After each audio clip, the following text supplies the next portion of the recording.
Assalamualaikum warahmatullahi wabarakatuh, sahabat Sejuta Kisah.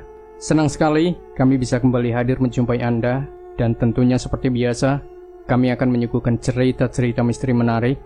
Untuk kali ini, kami masih akan melanjutkan sebuah kisah nyata misteri yang berjudul Tanah Wingit 1994. Aku sedang menggali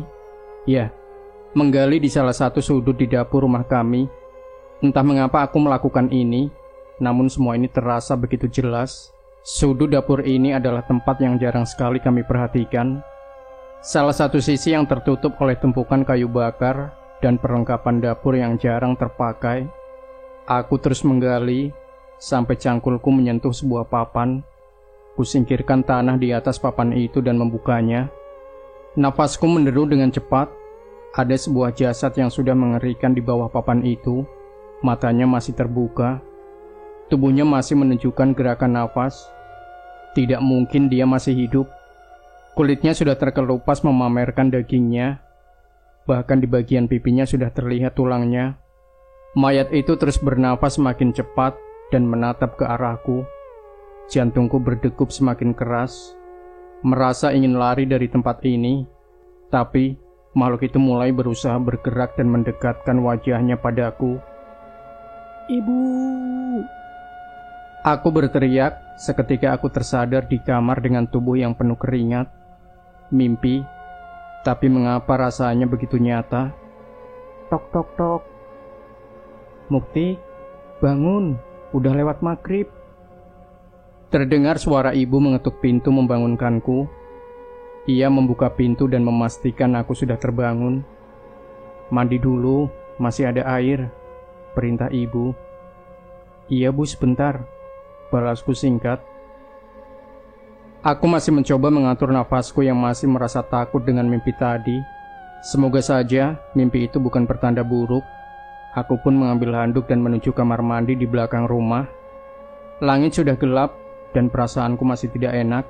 Aku pun memutuskan untuk mandi dengan cepat. Dengan sisa air yang sedikit, aku menyiram tubuhku dan membersihkan badanku. Entah mengapa aku merasa air yang kusiramkan begitu dingin.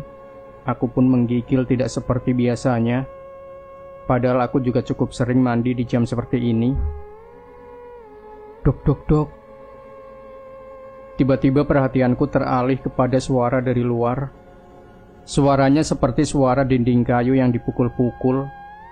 Aku mengintip dari celah pintu yang terbuat dari seng sederhana dan mencari asal suara itu. Dok dok dok. Suara itu terdengar lagi. Dari arah suaranya aku menduga suaranya berasal dari dapur. Aku mengira itu perbuatan ibu atau gendis dan menuntaskan mandiku. Dok dok dok dok dok. Tiba-tiba suara itu terdengar lebih keras dan lebih cepat. Kali ini aku mulai merasa aneh. Aku pun mulai mengintip ke arah dapur. Dan kali ini aku melihat asal suara itu. Pocong. Pocong itu melompat menabrakan dirinya ke tembok dapur, bahkan membentur-benturkan kepalanya. Ia berusaha untuk masuk. Namun ada sesuatu yang menghalanginya. Aku menelan ludah melihat pemandangan mengerikan itu. Sialnya, seolah mengetahui ada yang mengawasinya, makhluk itu pun menoleh ke arahku dan menatapku dengan wajahnya yang sudah membusuk. Sontak aku pun mundur dari lubang pintu dengan rasa takut yang mulai menyelimuti tubuhku. Dari jauh aku mencoba mengawasi lubang pintu itu lagi, berharap makhluk itu tidak menyadariku. Dan kali ini makhluk itu sudah tidak ada. Aku pun mengeringkan tubuhku dan segera mengenakan pakaian. Tapi saat itu samar-samar aku mencium bau amis dari arah belakang.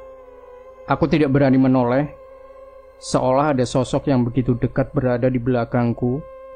Saat itu tidak ada lagi yang kupikirkan selain membuka pintu kamar mandi dan berlari secepat mungkin ke dalam rumah. "Kenapa, Le? Kok ngos-ngosan gitu?" tanya ibu. Aku hanya menggeleng dan buru-buru masuk ke kamar. Aku ingin bercerita, tapi ada gendis di sana. Aku tidak ingin membuatnya takut. Setelah tenang, aku baru mulai tersadar. Sisi tembok yang didatangi pocong itu di sebaliknya adalah sudut yang ada di mimpiku.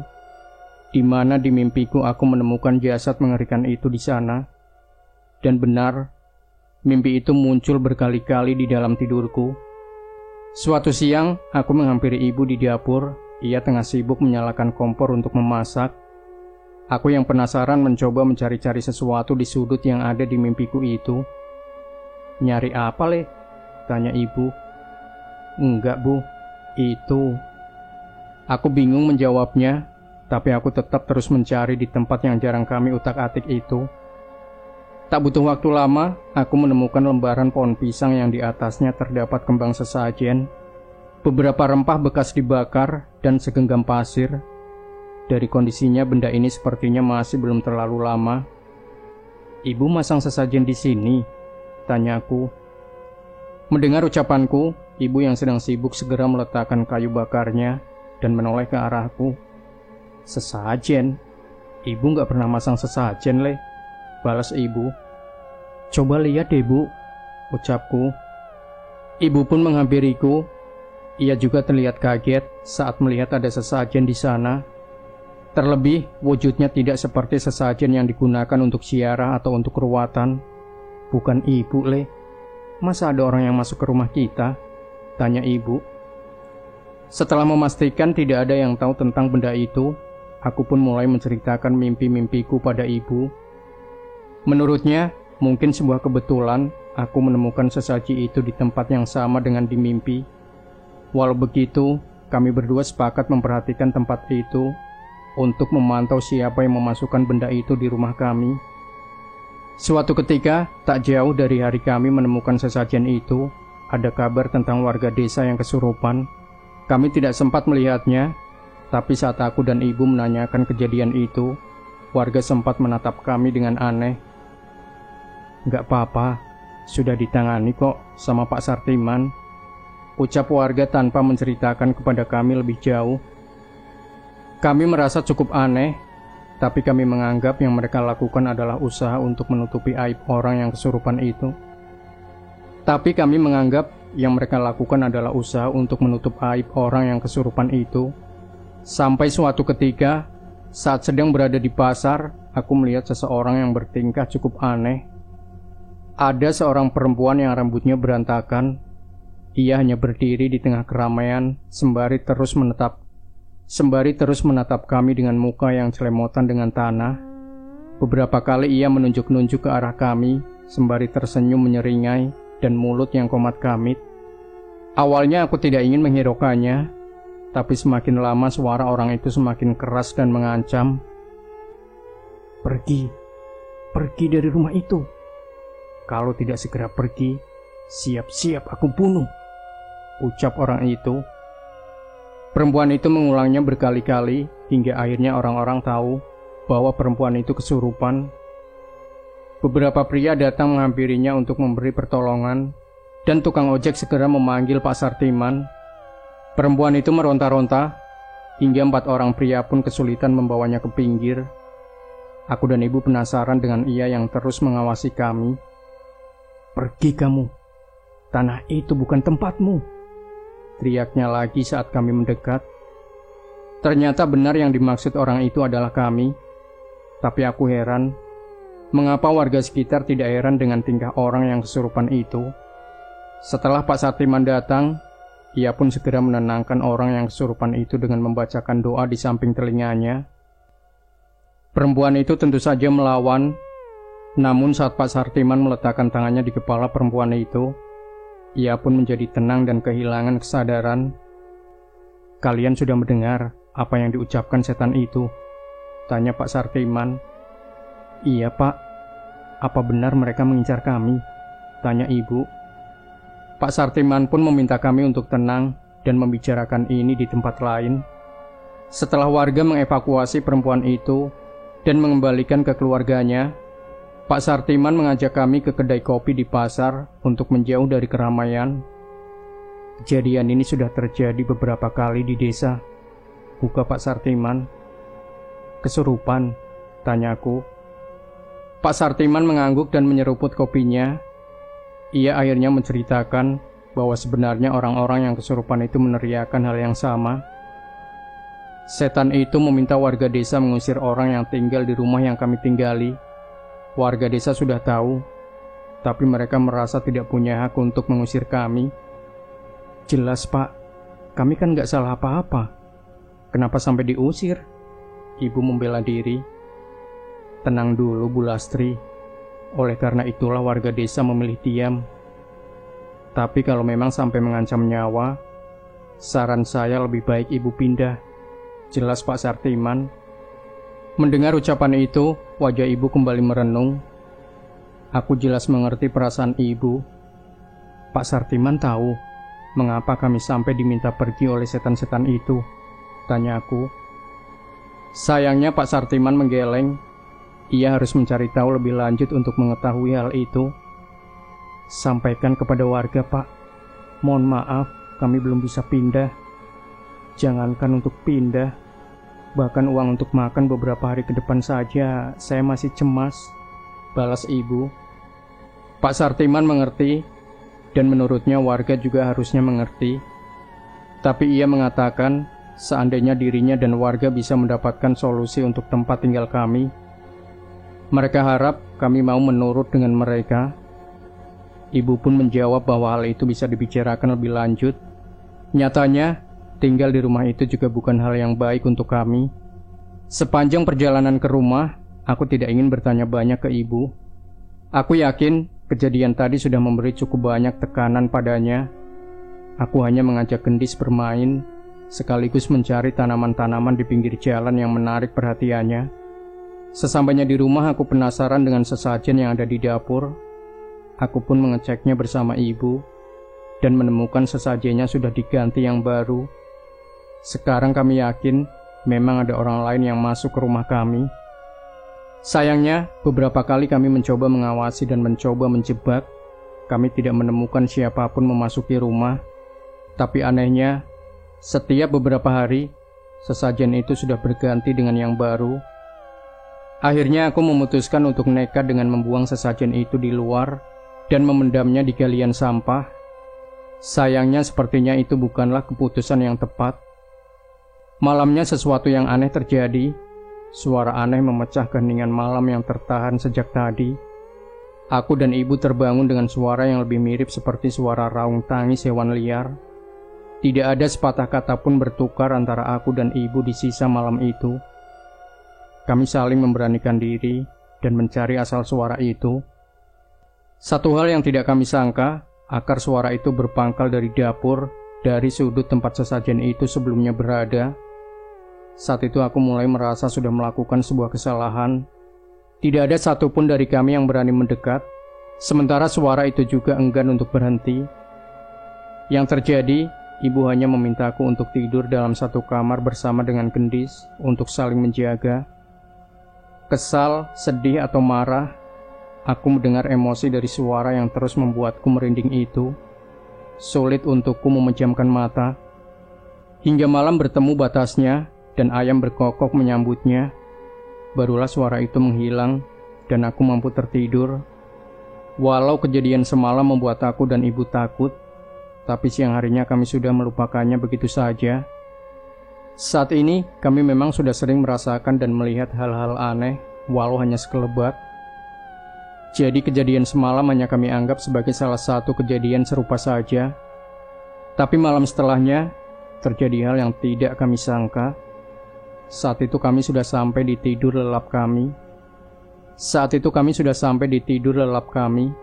Menjelang tengah malam tidurku terganggu dengan suara-suara dari berbagai sisi rumah. Aku semakin curiga dengan bayang-bayang yang melintas dari balik jendela. Aku ingin menyalakan lampu, tapi aku ragu dan memilih untuk menghampiri Ibu dan Gendis di kamarnya. Tapi tanpa kusangka, Ibu sudah memeluk Gendis di bawah kasur, sembari memberi isyarat padaku agar tidak berisik. Aku pun menghampiri Ibu dan duduk di bawah bersama dengan Ibu. Aku tahu ia bersembunyi dari sesuatu. Orang-orang itu benar-benar mau mencari masalah. Matiin aja. Terdengar suara serak seseorang dari luar jendela kamar Ibu. Orang itu tidak sendiri. Ada beberapa langkah kaki yang mengelilingi tempat ini bersamanya.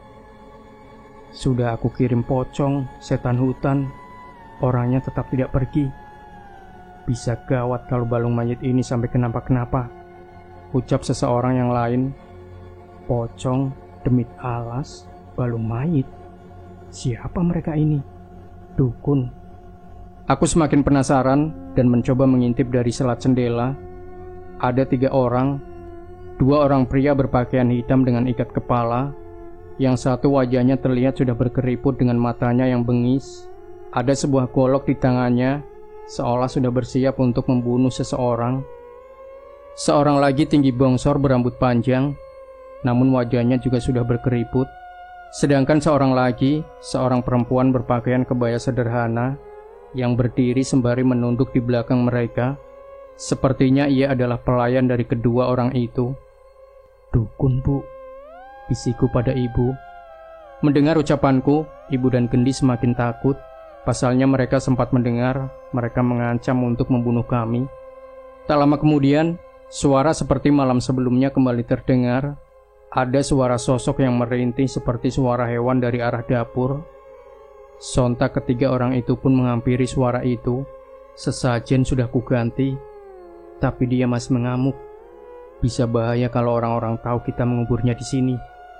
Bisa ketahuan kalau kita yang membunuh Brotowilo dengan balung mayit, kata dukun bongsor itu menjelaskan pada temannya. Sialan, kuasai rumah ini dan kita urus sendiri balung mayit itu, balas dukun satunya. Lantas, perempuan dan bocah itu? Bunuh, kita kuburkan di bawah rumah ini seperti yang lainnya, ucap orang itu dengan tenangnya. Mendengar pernyataan itu, seketika keringat dingin bercucuran dari tengkuk kami. Maaf, Den, Raden bicara seperti itu bisa terdengar oleh mereka. Mereka sedang tidur di dalam rumah, ucap yang perempuan di antara mereka. Mukanya semakin berhati-hati. Dukun itu malah memukul pintu rumah dan memaksa untuk membukanya. Keluar, teriaknya. Kita habisi saja sekalian malam ini. Mendengar ucapannya, sang perempuan dan dukun yang bongsor itu menurut dan membantunya membuka pintu belakang yang menyambung dengan dapur. Suara langkah kaki terdengar ke arah kami bersama suara golok yang dipukul-pukulkan ke tembok. Bu, gimana Bu? Gendis takut. Aku segera menutup mulut Gendis dan menyuruhnya untuk masuk ke kolong kasur untuk bersembunyi. Buah. Pintu kamar terbuka. Dukun itu masuk ke kamar tempat kami berada. Kami hanya bersembunyi di kolong dipan kayu, dan kami tutupi dengan barang-barang yang sebelumnya memang ada di sini. Tang, tang, tang. Dukun itu memainkan goloknya dengan memukul-mukulnya ke benda-benda di sekitar. Kali ini aku benar-benar takut. Entah sudah berapa kali kami berurusan dengan hantu, namun rasa takut kali ini jauh lebih kurasakan dibanding sebelumnya. Di sini nyawa kami terancam. Aku melihat dukun itu melangkah mendekat ke arah kasur. Ia menyabetkan goloknya di kasur dan memeriksanya. Kakinya benar-benar dekat dengan kami, hanya terpisahkan kardus barang-barang yang kami gunakan untuk menutupi tubuh kami. Ada? Tanya temannya dari luar. Gak ada. Mungkin di kamar lainnya atau di ruang depan, ucapnya sembari melangkah keluar. Kami berdua menahan suara kami sekuat tenaga agar tidak menimbulkan suara yang bisa membuatnya menyadari keberadaan kami. Akhirnya dukun itu pun melangkah menjauh dari kami. Ia melangkah menuju pintu kamar dengan perlahan. Tapi saat itu hampir saja aku berteriak. Aku melihat kaki dukun itu dari bawah kasur. Kaki itu melangkah meninggalkan kamar. Tapi tak jauh dari langkahnya, aku melihat sosok kain kafan lusuh terikat yang melayang mengikutinya. Dukun itu diikuti sesosok pocong. Aku hanya bisa sekuat tenaga menahan diri hingga ia keluar. Tapi aku sadar, lambat laun mereka pasti akan menemukan kami apabila kami terus sembunyi di sini. Bu, keluar lewat jendela. Kita kabur lewat hutan, bisiku pada ibu. Gendis menggeleng, ia benar-benar takut. Tapi aku tidak memikirkan kemungkinan lain dan mulai membuka jendela dengan perlahan saat langkah kaki itu menjauh menuju kamar depan. Ayo, masukin dong, bisiku. Dengan hati-hati kami keluar melalui jendela dan mendarat di sisi rumah. Dengan hati-hati aku menutup jendela itu dan mengajak ibu berjalan ke arah hutan yang hanya berjarak beberapa puluh meter dari rumah. Setelah merasa aman, kami memperhatikan rumah dari jauh sembari bersembunyi di balik-balik pohon. Dari jauh orang-orang itu kecewa tidak menemukan kami di dalam rumah. Mereka masih di sana beberapa saat sembari membakar kemenyan dan meniupkan asapnya ke rumah kami. Sepertinya itu adalah ritual yang mereka gunakan untuk mengirim makhluk-makhluk ke rumah kami. Tak mau menunggu lebih lama, kami pun bergegas menuju rumah Pak Ngadimin untuk meminta pertolongan. Tapi di tengah jalan aku terhenti. Ada pemikiran yang melintas di benakku. Apa ini semua karena ulahku membuang sesajen itu? Terlintas pikiran gila di mana aku harus mengeluarkan sesuatu yang disebut dengan nama balung mayit itu dari rumahku agar mereka tidak lagi datang ke tempat ini. Ibu duluan saja, biar aku mengawasi mereka dulu, ucapku pada ibu. Enggak Mukti, kita pergi bareng, perintah ibu. Enggak apa-apa bu, nanti Mukti nyusul, ucapku yang segera berlari meninggalkan ibu. Aku tahu ibu pasti tidak akan mengizinkan walau berdebat semalaman. Dari jauh aku memastikan ibu melanjutkan perjalanan ke rumah Pak Ngadimin. Setelah yakin ibu pergi, aku pun kembali mengawasi rumah dari balik hutan. Saat itu salah seorang dukun yang bongsor itu tengah mengubur beberapa benda di halaman rumah dan pergi setelahnya. Setelah merasa keadaan mulai aman, aku pun melangkah kembali menyelinap ke dalam rumah. Gelap, aku mencoba menyalakan lampu tapi tidak bisa. Sepertinya dukun-dukun itu juga memutus kabel listrik menuju ke rumahku. Suasana rumah ini benar-benar berbeda dibanding sebelumnya. Aku pun mencari senter dan menyalakan lampu minyak untuk menerangi ruangan. Saat ada di dalam rumah, aku merasa ada yang aneh. Aku merasa ada yang memandangi rumah ini dari luar. Ada makhluk hitam besar berdiri memandangi rumah ini dari halaman rumah. Aku mengingat itu adalah tempat di mana dukun itu mengubur sesuatu. Aku menjauh dari jendela, berharap makhluk itu tidak melihatku. Tapi dari sisi halaman lain, perlahan muncul pocong yang menggeliat seperti dulu saat kami lihat dari jauh. Aku memastikan hari ini bukanlah Jumat Kliwon dan Sabtu Pahing. Tapi mengapa pocong itu juga ikut muncul? Kali ini aku benar-benar takut. Aku tak mungkin keluar lagi dengan keberadaan makhluk itu di luar rumah. Aku pun melangkah semakin dalam ke rumah, menjauhi mereka dan menuju dapur. Aku meyakinkan diri sekali lagi, apakah akan menggali sudut itu atau tidak. Keraguan mulai muncul akan apa yang terjadi bila aku menggalinya. Tapi aku yakin, cepat atau lambat, aku harus menyelesaikan masalah ini. Aku pun mengambil palu untuk memecah semen peluran yang menutup tempat itu. Aku ingat titiknya dengan jelas dan membuka celah tanah untuk kugali. Jantungku berdegup kencang menanti apa yang akan kutemukan di bawah tanah ini. Semakin banyak cangkul kuayunkan, semakin cepat napasku merespon ketakutanku. Aku sempat berhenti beberapa saat untuk mengatur nafas dan melap keringat. Namun aku harus menyelesaikan ini. Tepat seperti apa yang ada di mimpiku, cangkulku beradu dengan papan kayu lapuk yang menutupi sesuatu. Aku tidak akan siap bila menemukan sosok yang sama seperti apa yang ada di mimpi. Sosok mayat yang masih hidup. Itu jelas tidak masuk akal. Dengan hati-hati aku menyingkirkan papan kayu itu dan menemukan sesuatu di baliknya. Benar, di bawah rumah kami terkubur sesosok mayat. Tidak persis seperti dengan yang terlihat di mimpiku. Mayat ini tidak membusuk dan kering seperti mumi. Sebagian daging dan kulitnya sudah terkikis dan memamerkan tulang-tulangnya yang sudah menjadi berwarna coklat gelap. Aku berpikir, apa mayat ini yang mereka sebut dengan nama balung mayit? Lantas apa yang harus aku lakukan dengan mayat ini? Apa cukup dengan melaporkannya kepada Pak Sartiman atau warga desa? Bakar. Terdengar suara membisik dari bagian ruangan. Aku mencari asal suara itu dan menemukan setan anak kecil yang mendiami kayu ukiran ular itu, seperti mencoba memberiku petunjuk. Aku tidak mampu berpikir lagi. Sepertinya itu yang harus aku perbuat. Aku pun mengambil minyak tanah dan menyiramnya pada jasad itu. Aku saat itu tidak terpikir, bahkan mungkin saja yang kulakukan akan membakar rumahku. Hanya sedikit minyak tanah yang kupunya.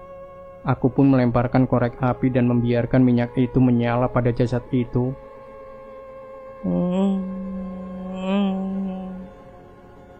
Suara itu terdengar lagi. Suara seperti tangisan hewan liar yang kudengar kemarin. Kali ini terdengar lebih jelas, berasal dari jasad yang kubakar ini. Api itu menyala tidak terlalu lama. Ia mati dengan sendirinya. Mungkin jumlah minyak yang kusiramkan sangat jauh dari yang dibutuhkan untuk membakar jasad seseorang. Aku mencoba mendekat untuk mengetahui keadaan mayat itu. Tapi tepat saat aku hendak melihat wajahnya, tiba-tiba sebuah tangan menarikku ke dalam lubang yang kugali sendiri. Seketika rasa takut dan rasa panikku membuatku kehilangan kesadaran. Hawa dingin begitu menusuk di sekujur tubuhku. Aku mendengar suara-suara aneh dari sekelilingku. Ada suara tawa seorang wanita. Grrr. Raungan hewan buas, hingga suara tangis yang terdengar pilu. Aku pun membuka mata dan mendapati diriku berada di tempat berbeda. Di sekitarku terlihat pepohonan rimbun dengan kabut yang tebal. Aku menyadari bahwa tubuhku terbaring di sebuah benda yang tertutup oleh ikatan bambu-bambu. Aku memperhatikan semuanya dan menyimpulkan saat ini aku sedang berada di dalam sebuah keranda. Di tengah kebingunganku, tiba-tiba terlihat sosok wanita berwajah rusak melayang mendekat ke arahku. Ia melayang dengan baju putihnya yang lusuh berkibar dengan noda darah. Ia mendekat dan matanya terus menuju ke arahku. Aku ingin lari dari keranda ini, namun di sisi sebelahku sudah ada sosok pocong yang memantauku dari belakang semak. Tolong ibu. Teriakku mencari pertolongan siapapun yang mungkin bisa mendengar. Sayangnya tidak ada tanda-tanda manusia lain di hutan ini. Tangan kuntilanak itu meraba keranda dan mencoba menggapaiku. Namun hanya jari-jari pucatnya yang bisa masuk dan mencoba menyentuhku. Pergi. Aku menangis sejadi-jadinya meratapi kejadian ini. Namun bukannya pergi, semakin lama malah semakin banyak makhluk yang berkumpul di sekitarku. Saat melihat ke atas, seorang kakek dengan satu kaki tengah menatapku dari atas pohon, dengan sebelah matanya yang bolong. Dari arah bawah ada wanita tanpa kaki yang menyeret tubuhnya mendekat ke arahku. Aku hanya bisa menangis sembari membaca doa-doa yang kubisa. Aku ingin menarik nafas sedalam-dalamnya, namun aku sendiri tidak bisa mendengar nafasku. Setelah cukup lama aku bertahan dalam keadaan ini, tiba-tiba sayup-sayup terdengar suara doa-doa yang dibacakan oleh orang banyak dari salah satu sudut hutan. Perlahan satu persatu makhluk itu pun meninggalkanku dan menjauh. Memastikan tidak ada makhluk lagi di dekatku, aku berpikir untuk memaksa keluar dari keranda ini. Aku mencari ikatan di salah satu sisi keranda dan ingin mencoba membukanya. Tapi tiba-tiba dari jauh, terlihat sosok nenek yang menatapku. Itu adalah nenek berambut putih yang pernah kulihat di rumah. Ia hanya menatapku dan menggeleng seolah memberi isyarat. Apa artinya aku tidak boleh keluar dari keranda ini? Bagai menanti hal buruk terjadi, aku memilih tetap berada di keranda ini, tanpa mengetahui apa yang akan terjadi. Sementara itu, suara doa-doa yang dibacakan tadi mulai hilang dan kabut semakin tebal. Sekali lagi muncul sosok-sosok mengerikan yang mendekat ke arahku. Kali ini ada sosok yang jauh lebih mengerikan. Sosok hitam besar keluar dari dalam kabut. Aku sekilas mengenal sosoknya. Sosok itu seperti yang aku lihat di halaman rumah tadi. Ia menatapku dari ketinggian dengan penuh amarah. Suaranya menderu meneteskan liur hitamnya yang jatuh ke keranda dan menimpaku. Aku yakin makhluk ini sedang marah. Semakin ia menggeram, semakin makhluk lain tidak berani mendekat. Jelas makhluk ini begitu berbahaya. Aku tidak bisa berbuat apapun selain berdoa dan memasrahkan diri pada Tuhan atas apa yang akan terjadi. Hingga sebelum sempat makhluk itu melakukan apapun, aku mendengar suara ayat-ayat suci dari suara yang kukenal. Aku mencoba mengikutinya sembari menutup mata, menyerahkan diri sepenuhnya kepada Yang Maha Pencipta. Mukti, Mukti, tangannya mulai gerak, Pak. Aku mendengar teriakan ibu tak jauh dari telingaku. Dengan segera aku memaksa membuka mataku dan mendapati diriku tengah berada di sebuah ruangan dengan dikelilingi banyak orang. Ibu, ibu. Aku berteriak menangis memeluk ibu dan Gendis. Pak Sartiman terlihat bernapas lega saat mengetahui aku telah mendapati kesadaranku. Ini di mana, Bu? Mukti di mana? Mukti kenapa? Tanya aku. Ini di balai desa. Kamu udah 2 hari gak sadar, Nak, jawab ibu. 2 hari, aku tidak merasa selama itu. Seingatku aku hanya beberapa jam setelah kejadian. Aku berusaha mengingat apa yang aku lakukan sebelum kehilangan kesadaran. Bu, ada mayat dikubur di bawah dapur kita. Teriakku menceritakan apa yang kutemukan. Pak Sartiman mendekat dan menepuk bahuku. Sudah, jangan terlalu dipikir dulu. Kami sudah urus semuanya, ucap Pak Sartiman. Ia pun bercerita menemukanku terbaring di lubang yang kugali di dapur, bersama sesosok jasad yang sudah gosong dan rapuh. Namun saat itu tubuhku kaku sekaku-kakunya, tak bisa digerakkan sedikit pun. Saat itu ibu histeris dan meminta bantuan warga untuk menolongku. Santet balung mayit. Ilmu hitam tingkat tinggi yang akan terus mengincar korbannya sampai semua keturunannya mati.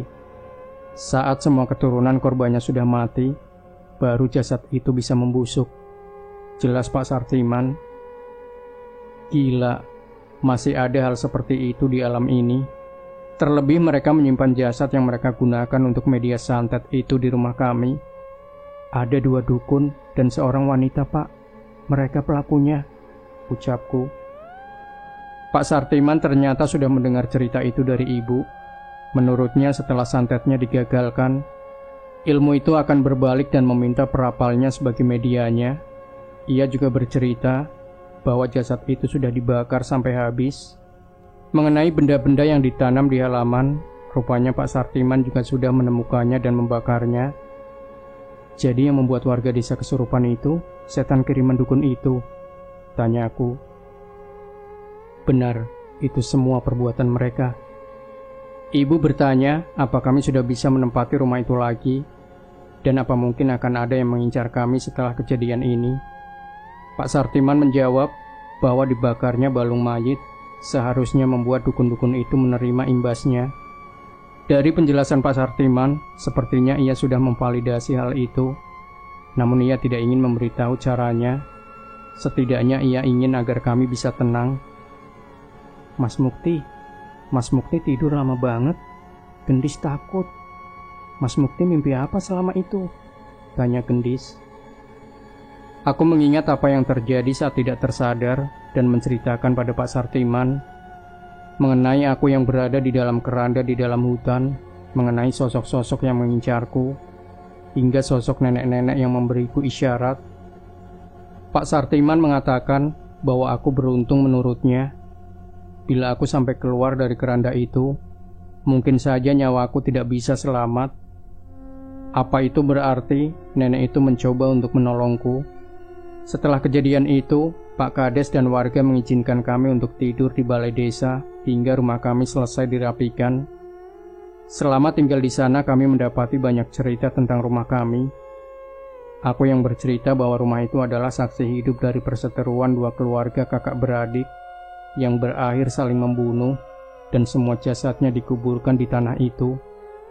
Belum lagi ada cerita bahwa tanah itu adalah tempat pemujaan sekte sesat yang pada waktu-waktu tertentu sering mengantarkan tumbal manusia di tanah itu. Sudah banyak generasi yang tinggal di desa ini dan tanah itu selalu punya cerita mengenaskan di setiap generasinya.